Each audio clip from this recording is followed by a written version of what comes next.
So hey anime fans. The series name is What If Naruto Got Harem with Pokemon Girl. So let's start the series.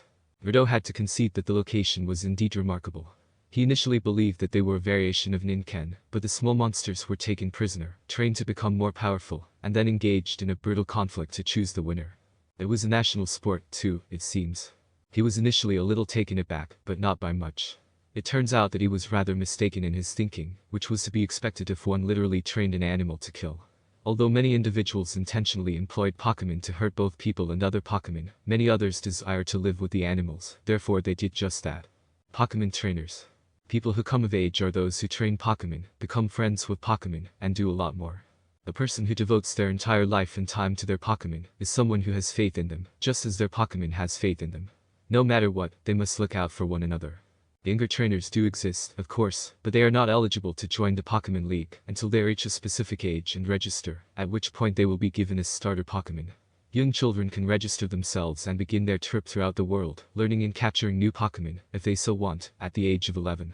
Naturally, additional jobs associated to a Pokemon trainer included coordinators, which essentially involved a fashion show, rangers, those who guard and soothe Pokemon, researchers, people who look into Pokemon-related topics, and many more. Since it wasn't his, to be honest, Naruto wasn't sure whether he wanted to get engaged in such a place. Even though there was nothing to do in the shinobi world since the Fourth Shinobi War, he still considered it his home, despite how terrible and bloody it was. In any case, he was in a Kami-forsaken rut back there. However, it wasn't as if the existing location lacked promise. If only he could have embarked on his voyage sooner, he would adore embarking on another one. He resided in a home in the woods that encircled the quiet community of Pallet Town. When he first entered the dimension, he recalled being occupied with Fuinjutsu on a chilly summer day in Konohagakure. Since he had nothing better to do and the idea of reality jumping seemed so amazing at the time, he threw his father's Horatian formula, combined it with the Iron Cage seal for stability, included notes from Obito about how he used the limited Moon Eye plan, and activated the other seals using a clone. This brought back memories of the time he entered that alternate reality where his parents were still alive. Unfortunately, he was not as skilled at Fuinjutsu as his mother or father, which led to complete chaos in the surrounding area, as he was sucked up and sucked through a vortex. He lost that one badly because of his foolish, impetuous nature. He was soon confronted by a green-looking fairy creature that appeared out of nowhere. They frightened one another before the creature used some bizarre magic to shrink his body inside the rift. They both staggered out of the area as the item, which appeared to be a gateway, opened up somehow. After experiencing internal turmoil and pain, he awoke to discover that he had suddenly aged. It didn't help that he came across some people who essentially told him what he had seen while exploring the jungle. Since the blasted little monster had de-aged him, Naruto was no longer going to be dubious of the entire affair. At first, he would call it bullshit that Celebi, the time Pokemon, could hop across time. He wandered throughout the area, which was known as Johto, for a considerable amount of time. It's a nice place with peculiar folks. But after a while, he strayed to Celadon City, which is in Kanto. He struck gold.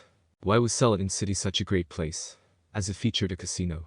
He made a fortune thanks to some fairly irresponsible casino patrons who left enough chips for a game. However, why travel all the way from Johto to the Rocket Game Corner? Because Pokemon might actually be purchased. For some reason, the folks in charge of the game corner didn't even ask for age or identification, and everything was going great for the dirt poor Naruto, who had neither identification nor a place of origin. He purchased an Abra, a Pikachu, a Vulpix, a Scyther, a Dratini, and a Polygon for himself. A Mr. Mime, a Larvitar, a Clefairy, a Pinsir, an Nidorino, an Nidorina, and 2 EVs were also purchased by him and mailed to someone's PC. Fortunately, he could get them from any Pokemon Center. His team was different. It made him think of Team 7 in its early days. Abra was timid, afraid, easily startled, bashful, and, according on Naruto's observations, its self-confidence was damaged. Pikachu was sassy and refused to obey any commands from Naruto. When Naruto brought up the subject of electricity attacks, Pikachu stared at the ground and fled to cool off. It also appeared to have issues with him. Vulpix was a hurried Pokemon who obeyed commands but tripped over itself. It resembled Naruto of himself in several ways. Naruto believed that Dratini was a newborn based on its size and its overly loving behavior toward him, even though it was calm. One serious kind of Pokemon was Scyther. It did as it was told, but it didn't seem to enjoy making friends. It appeared to be nearly battle-ready and prepared for anything. Naruto kept it in his Pokeball till he could figure out how to handle it because it concerned him. Porygon behaved cautiously and appeared to constantly question itself, as though it were designed to adhere to precise instructions. It acted too robotically, in Naruto's opinion. Every Pokemon was also quite difficult to train. It seems the Game Corner Pokemon are more difficult to train than wild Pokemon, but when did Naruto start taking the easy route? Since every Pokemon had a unique personality and thought process, Naruto could no longer regard them as merely animals. From that point on, he wanted to ensure that his Pokemon, or those under his responsibility, would grow strong and capable of kicking ass. He so started his little adventure, which was more of a traveler's voyage than the formal one taken by Pokemon trainers. He swiftly perused the world's offerings after a few years of traveling at shinobi speed, and to be honest, he wanted to do it all over again, because it was annoying to watch without engaging. He swiftly accumulated Pokédollars by selling coins for cash at the casino, using the proceeds to get an ID, and playing Pokemon fights. When he had enough, he made the decision to purchase a home in Pallet Town. The rationale was that Professor Oak had a ranch there and could visit his Pokemon whenever he wanted to relax. He caught as many Pokemon as he could on his brief journey, the majority of which were common and fishable with the lures that some people had given him, such as the Good Rod or Super Rod. He currently has a little over 150 Pokemon, including his evolved Pokemon, all of which are stored in someone's PC. According to what he learned from his Pokemon, they sleep all day long. In fact, it didn't seem like he had been away from them for months. In fact, it appeared as though they had only spent the previous night together. Consequently, Naruto moved to the town of Pallet. In addition to his mother, Delia Ketchum, a stunning woman who is an incredible cook and is always concerned about her son's health, he met Ash Ketchum, a pretty determined but impatient kid who was all about Pokemon, but understood very little about the book facts. Then he met Professor Oak's grandson, Gary Oak, who was a jerk, but had enough to support his haughtiness. The old coot was insane, and he was the only one who appeared to notice. He also met Professor Oak. To be honest, it reminded him a lot of Konoha. It was pollution-free and appeared to be almost serene. He could understand why Professor Oak would want to locate his lab in a place like Pallet Town. Right now, he made the decision to say fuck it, tamper with the workings of any fate or existence he might have, and go on with his life without being the anonymous vagrant. Now that he turned 11, Naruto was on his way to Professor Oak's ranch to retrieve his Pokemon starter. It was a little late, Naruto thought, but it didn't make sense. What kind of civilization would let a child travel the world before they were ready to mature emotionally and physically? In any case, it was better for him. He was one of 3 trainers who would receive his starter Pokemon today, along with Ash and Gary, thus he had arrived early. He was a little hesitant to leave his awesome home, but it seemed that Delia, as she insisted on being called, was oddly anxious to clean a new one. He assumed this was a mother's habit or something, and he wouldn't be aware of such things. He wasn't sure which starter to pick because they were all good Pokemon with unique benefits and drawbacks. However, it's fantastic that a fire type may acquire flying and dragon techniques. Upon arriving to Professor Oak's ranch, Naruto noticed a strange noise that he would not have been able to detect without his shinobi training. He dashed into a room and toward a window where one of Professor Oak's helpers stood, staring at broken glass fragments. "What happened?" inquired Naruto. "It appears that one of the Pokemon outside knocked a rock around and it hit the window," the female assistant stated, shaking their head. Naruto's eyebrows went up. Naruto retreated to the main lab area and remarked, I figured that all the Pokemon would be sleeping right now. Go figure." The assistant grinned once Naruto departed, pulling on her face as though it were a mask, exposing a brunette with blue eyes and long hair. She was smiling and really happy. She called back her Ditto and placed back the lab coat she had borrowed, exposing her black one-piece dress with black shoes and white gloves. "Good job, Meta-chan.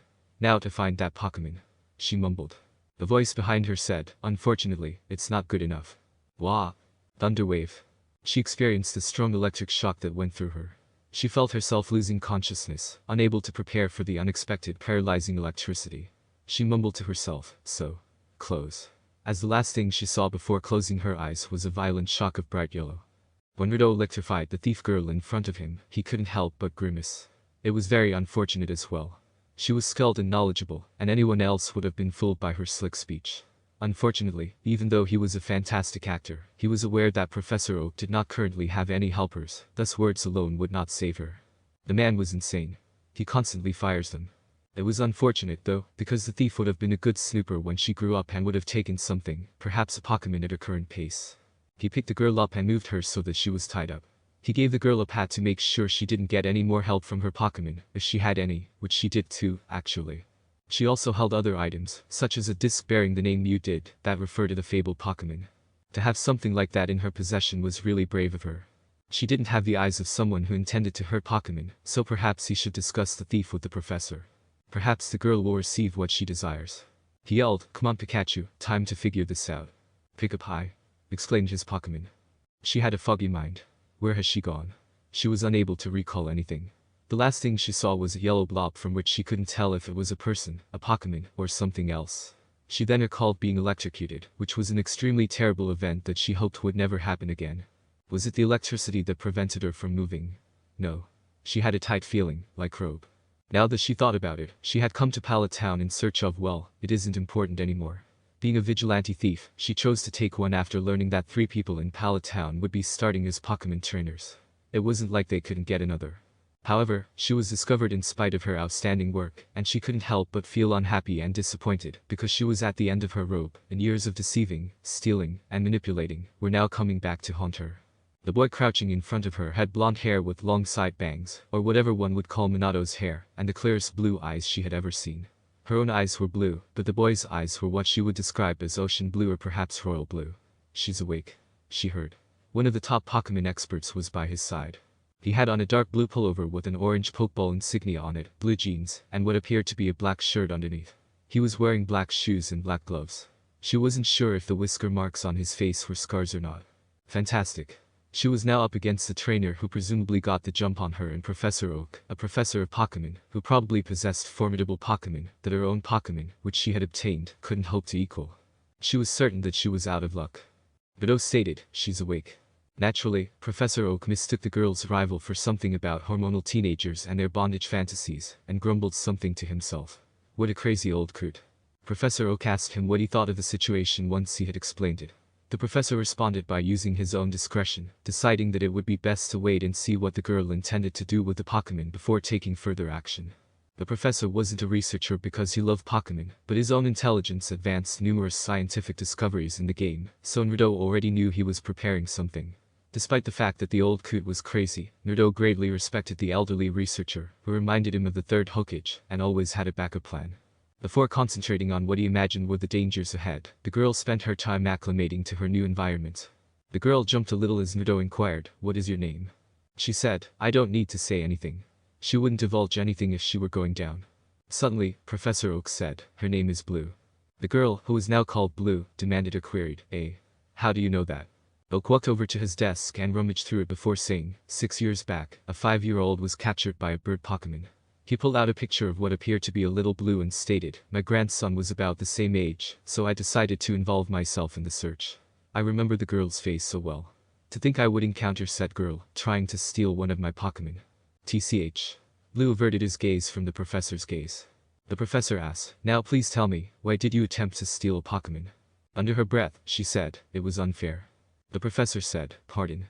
She said, "I said it was unfair." And Naruto and Oak both retreated. I grew up in a place I didn't know with no family, no nothing. The only thing I knew for a fact was that I was from a place called Pallet Town. Then, I heard that 3 people my age were going to receive Pokédexes and go on a Pokemon journey, but I was from Pallet Town too. I wanted to get my own Pokemon too. Get a Pokédex and start my own journey. But I didn't even get to the starting point. Naruto and Oak both looked at each other. The blonde boy had already caught Oak's attention. He was too patient for a typical child, had seen him with a lot of Pokemon, and presumably possessed a house. Either he was a child soldier, a robber, or he was smarter than the normal person. Being intellectually older than 20, Naruto was a responsible child like his father, and wasn't as socially awkward as he had been as a child. Having gone through childhood again also helped. When the need arose, he could now behave like a responsible and helpful member of society. Both of them could see that the motivation was sincere, and knowing the girl's identity was beneficial. To clean up the mess, Oak turned to Naruto and asked whether he would agree with his choice. The child gave him a slow nod. Blue bowed her head as he added, "No matter the reason, never steal from others, especially Pokemon. However, there is nothing stopping you from becoming an actual Pokemon trainer." When Blue heard the news, her eyes widened. "You mean?" Her mouth trembled. "Well, I may not know where you have been all this time, all the information I need is already here. It's just a matter of waiting an additional day. Paperwork is a hassle to deal with," Professor Oak replied. Blue was crying now. In an attempt to soothe the sobbing girl, Professor Oak was patting her head. "I'm just happy you're okay." Naruto couldn't help but smile sadly since the image before him brought back too many memories of Iruka's assistance. He believed that everyone needed a pick-me-up of some kind. Simply put, some people needed more than others. His thoughts were interrupted by Oak's voice, however. "You did try to steal my Pokemon, no matter what, this deserves punishment," he replied. Knowing that she was already receiving more than she deserved, Blue nodded to him after being released from her restraints. He pointed to Naruto and said, "So as punishment, you are to accompany him on his journey. Naruto will make sure that you don't try something like this again. Your journey will begin alongside your fellow trainer," Oak said. Being a manipulator, Naruto pondered. Blue appeared more than content to take her punishment, if anything. He approached the new Pokemon trainer and held out his hand. My name is Naruto, looking forward to getting to know you, replied Naruto. In answer, Blue held out her hand and shook it with his. My name is Blue, some people call me Leaf for some reason, nice to meet you. She was grinning. To be honest, she did not anticipate anything that was about to happen. She didn't anticipate getting away with it. She didn't anticipate having to share a room with the man who knocked her out, nor did she anticipate being allowed to work as an official trainer. I only have a guest room where I put my stuff, but I should have a feuding in there, stated Naruto. He brought Blue to a room in his house and opened the door. For some reason, she was shocked to see a variety of Pokemon things, including evolution stones, nuggets, pearls, stardust, star pieces, and mushrooms. She also recognized a variety of Pokeballs from Johto, including Kurt's apricot balls. In addition, there were couches, a bed, and numerous Pokemon dolls. He left Blue in the room and remarked, "Oh yeah. I bought those, didn't I? Well, you got a bed, call me if you need anything. I better start making dinner." Professor Oak made them both to wait until tomorrow to finish the paperwork after the incident, which prevented Naruto from acquiring his own Pokemon. He didn't mind, though, because he could wait a day. Since they would eventually get at the same location, he didn't really care whether Ash and Gary were departing before him. He was able to see Gary and his cheering squad departing in a car. In any case, who would allow an 11-year-old to drive, and what kind of 11-year-old has their own cheer squad? Additionally, he witnessed Ash, wearing pajamas, pulling a furious Pikachu toward his home with his mother, following the little get-together she managed to arrange. Blue's response was really amusing. Blue was informed by Naruto that Pallet Town was teeming with a diverse range of individuals. Blue simply said that the joke was poorly done. Here she was now, waiting for dinner in a boy's guest room. It felt a little self-centered, even to her. However, she decided to let it happen because, in the end, it was helping her, and even though she might have a travel companion, she was confident that she could guide him to whatever destination she desired. However, since she had no immediate plans, she might as well follow Naruto since, at the very least, he appeared capable. She was not so naive as to believe that someone would just invite someone like her to a residence, so she left the room cautiously. Somewhere there must have been traps. She noticed Naruto cleaning up dinner as she made her way slowly to the kitchen. "Ah. Good you're here, food's finished," Naruto said as he arranged the furnishings. She sat down carefully, gazing down suspiciously at the food, and replied, "Yeah. Thanks." Naruto said, "It's not poisoned." "I knew that," she exclaimed, annoyed at being treated like a book. She spat it out as he responded, "I lied, it is poisoned." He laughed, which infuriated Blue. The girl gave Naruto a scowl when he added, "You needed to calm down, you were too tense." "I'm not going to do anything." She whispered, "That wasn't funny, you jerk. You were thinking that this was some elaborate way to get you arrested or something. No matter what I did, it wouldn't be funny. If I was watching TV, I bet you would think I was getting some sort of orders from some sort of evil corporation boss or something," Naruto replied. Naruto raised an eyebrow when she replied, "Wouldn't be the first time an evil corporation was up to no good. Were there real bad companies?" It was reminiscent of Akatsuki or Gato. Naruto said, "So anything you want to know?" She wanted to say no because she had no intention of becoming close to him, but she was intrigued by something. "Yeah. How did you know that I was a thief?" "Not to toot my own horn, but it was a reasonable excuse, and my disguise was perfect," she said. Naruto laughed. "Oh, that. Well, you did extremely well for coming up with it on the spot, and if it was anyone that didn't live in Pallet Town, you would get them, but you forgot to do your homework. Professor Oak rarely has any permanent assistants. The old coup prefers to work by himself and fires them all the time. I knew for a fact that he didn't have any assistants right now. He has them all over the place doing some obscure research," replied Naruto. "Darn. I jumped the gun. I should have waited until the trainers left, but I wasn't sure if there would be any Pokemon left," Blue replied. "You were great. You have a lot of talent. From what I can gather, you're plenty smart, cunning, have a silver tongue, but you're pretty impatient. You focus too much on the prize and miss the little stuff. That's what got you in the end," remarked Naruto. She questioned, "Oh? A fellow thief?" Naruto couldn't help but smile at his insult to himself. "Not as good, but enough to evaluate a person. I'm just good with my hands. I was never good at manipulation or thinking for that matter." She came to the conclusion, "So, you're an idiot." "Pretty much. I was born impatient. Took a long time to force myself not to jump the gun," Naruto replied. He thought, like a couple of years. Blue inquired, "So what made you stop the thievery?" It was intriguing to learn why a criminal would stop stealing. It was a wonderful and enjoyable life. The good shinobi knew when to retreat, and going in recklessly bit him in the ass way too much. Naruto said, "People were starting to notice. I was getting too well known, and it was only a matter of time before someone sent someone to scout me. The world ain't black and white, there are some people out there that want power, and I don't want anything to do with them." Blue had to conceal his flinch from that remark. Team Rocket already had her on the list. They concluded their lunch and made the decision to sleep in order to begin their new adventure the following day. But Blue was alert. She wasn't going to let the promise of a little happiness get the better of her.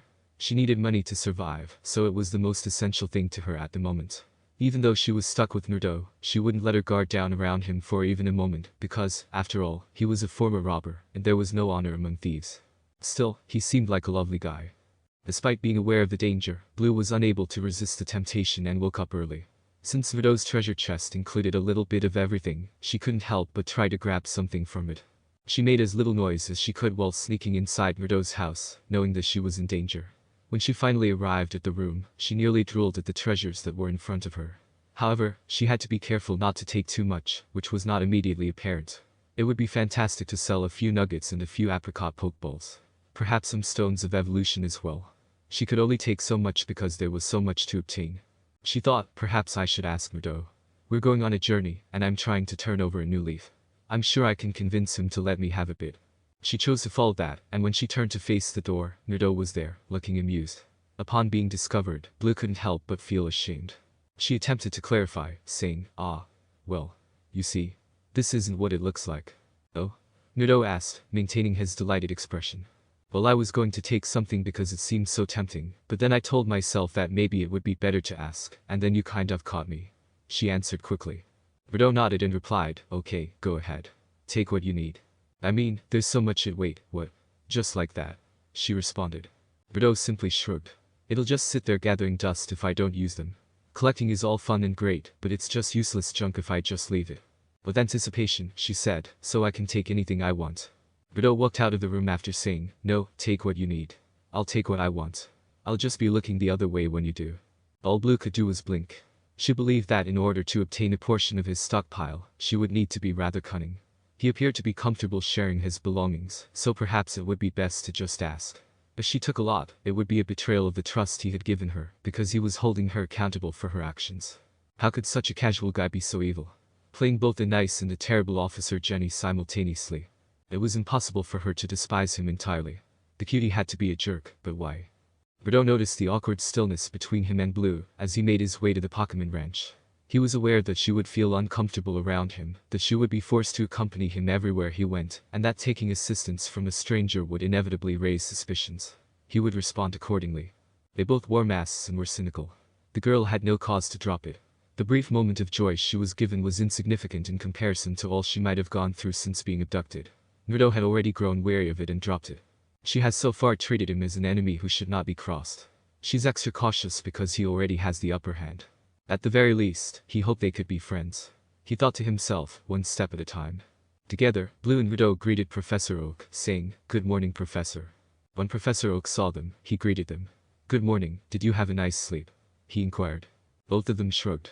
With his customary digression, Oak explained, "Well, come now, we better get your starters. Ash called yesterday, and he's already in Viridian City. Pikachu got a bit roughed up." As Naruto put it, "That reminds me, why did Ash get a Pikachu?"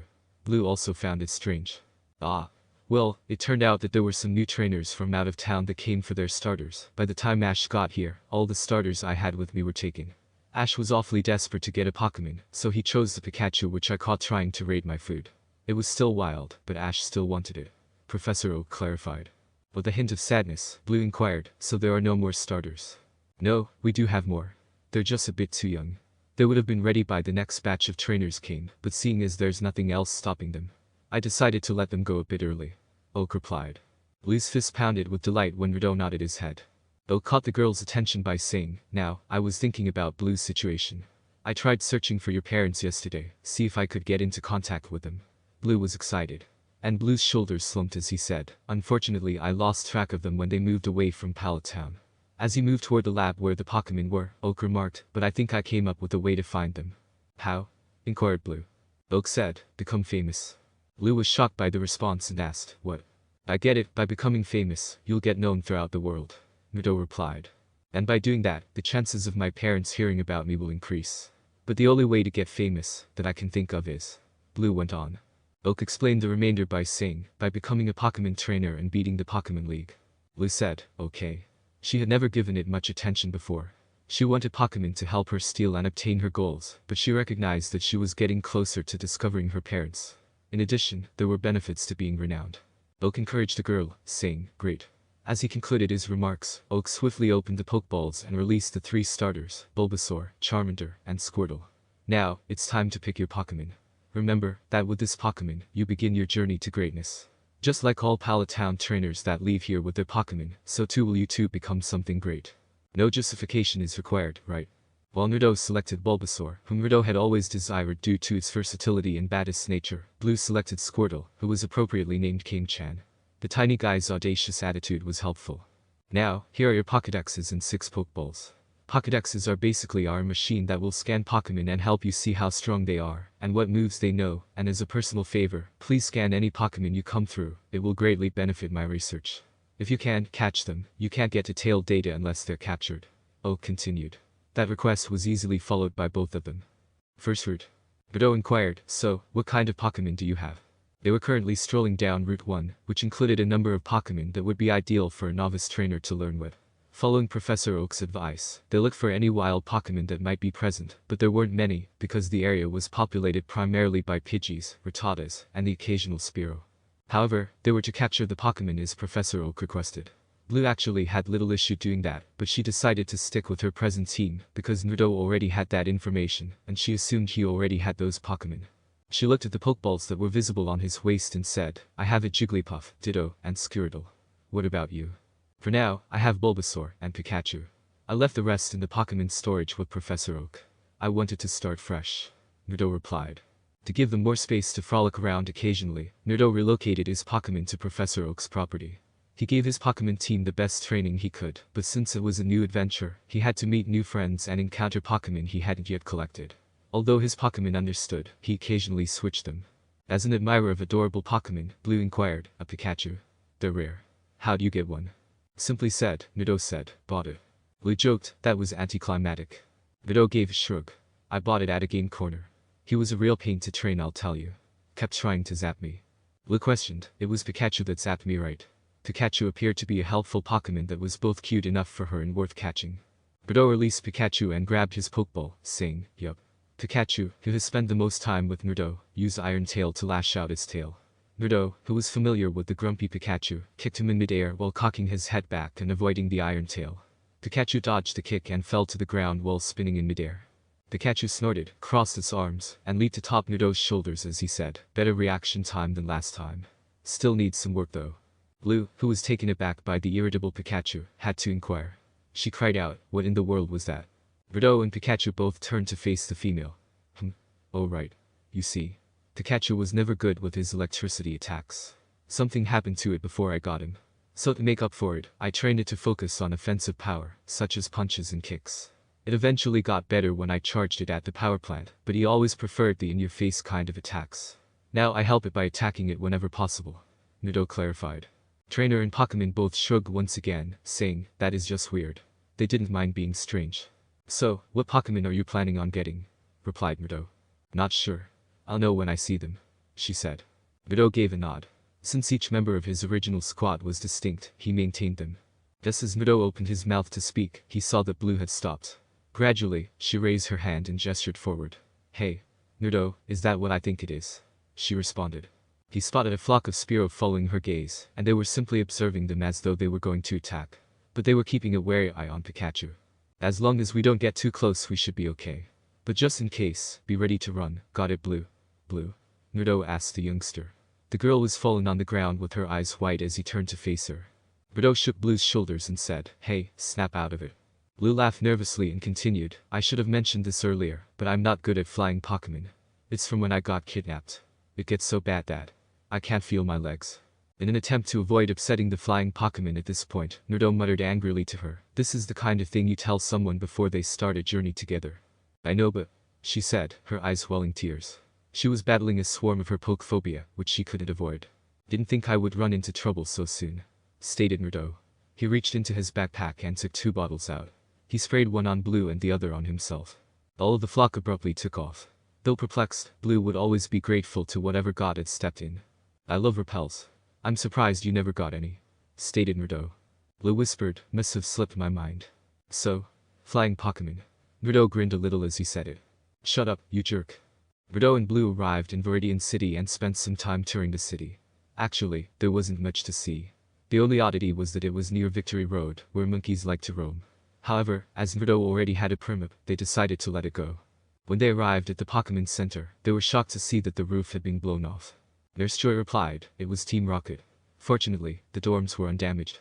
The only issue would arise during rainy season, which was fortunate. Fortunately, Naruto didn't notice that Blue stiffened. Team Rocket? Asked Naruto again. Nurse Joy clarified, they're an organization that uses Pokemon for their own means. In his universe, Naruto couldn't help but wonder whether they were a Yakuza-like group. Right now, he was experiencing some deja vu with an evil organization. Well, said Naruto, then we had better go train. Nurse Joy, do you mind if we use the field? He inquired. Not at all, said Nurse Joy. Thank you. Naruto and Blue strolled toward the pitch. Fortunately, the field remained unaltered. Naruto remarked, all right, Blue, let's play a game. Despite his lack of enthusiasm, Blue had to concur. She needed her Pokemon to be as strong as possible in case Team Rocket was present. How about a one-on-one battle? I do have 3 Pokemon, but Meta-chan isn't really an attacker, and Pureri can't compete with Pikachu yet. Blue proposed this since she was aware of when she was outmatched, and because a powerful enough Pokemon could defeat her even with her trickery. Alright. It'll be a one-on-one battle. Throwing her first Pokemon, she exclaimed, alright. Go Kame-chan. Squirtle. Go Bulbasaur. Bulba. Kame-chan, Bubble. An exclamation from Blue. The torrent of bubbles that Squirtle released would cause a lot of damage, even though each bubble would only cause minor harm. Naruto commanded, Bulbasaur, Vine Whip, punch through them. Bulbasaur attacked the Squirtle by tearing through the bubbles with his Vine Whips. Kame-chan, withdraw. Squirtle pulled away in time to prevent most of the damage. Naruto remarked, oh. Creative. You haven't seen nothing yet, cutie. Now, bubble again, this time spread them. Blue said. Squirtle used Bubble once more, releasing bubbles throughout the field to enclose the Bulbasaur and restrict its movement. Bulbasaur, ignore the cutie remark and use your Vine Whip to jump above it. Naruto yelled. Bulbasaur used its Vine Whip to propel itself into the air, making it susceptible. She said, now's your chance, Kame-chan. Bubble. Bulbasaur, Leech Seed. Naruto yelled at his assault. The Viewpoint Pokemon was launched by each Pokemon. Being a water type, it was especially effective. Bulbasaur was struck by numerous bubbles and fell from the sky, while Squirtle was struck by a Leech Seed and began to lose its life. Blue was getting into the fight when she said, taking damage to deal damage. Didn't think you'd be that type. Taking advantage and forcing a Pokemon into the place you wanted in. Very tricky. Not something your average trainer can do. You really are going to go far. Naruto said. Tackle. Each of them yelled. Both Pokemon already appeared worn out. They were both just getting started, so they couldn't compare to more seasoned Pokemon players, but they were performing admirably for only one day of real play. With neither of them losing a step, they struck each other. Both of them eventually succumbed, Squirtle because its life was being drained and Bulbasaur because it had sustained too much damage. Blue, a little worn out from the combat, said, double knockout. They really didn't want to lose against each other. Naruto smiled, saying, looks like a rivalry is born. He had always enjoyed a good competition. If Pokemon could do it, that is. Hey Blue. She asked, looking at Naruto with curiosity as she began to perceive the blonde in a little different way. After all, fighting someone is a great way to truly understand them. We may be traveling together, but from today on, we're rivals, said Naruto. Although Blue thought the blonde was a little insane, she actually loved the way the term competitors sounded. Trainers did that, didn't they? Alright, then you are my competitor as of today, Naruto, she declared. And you, Blue, nickname Leaf, are mine to beat. Better not lose to anyone else, said Naruto. Leaf exclaimed, call me Leaf, and the same to you. Something will emerge whenever life encounters another. Huh? They both exclaimed. Naruto inquired, did you hear something? Leaf responded, I'm not sure. It might have been the wind. But it might have been something else, she thought. A physical Pokemon, perhaps. Naruto was thinking, yeah. The wind. Leaf walked forward to get her Squirtle healed and remarked, come on, let's get some rest and get a move on. No use wondering over something we thought we heard. Naruto answered, 8-chan. This world is full of secrets, Naruto reflected. There are a lot of sights to see and people to meet. As if I could even consider staying out of it. The former shinobi Naruto is coming, so get ready, world.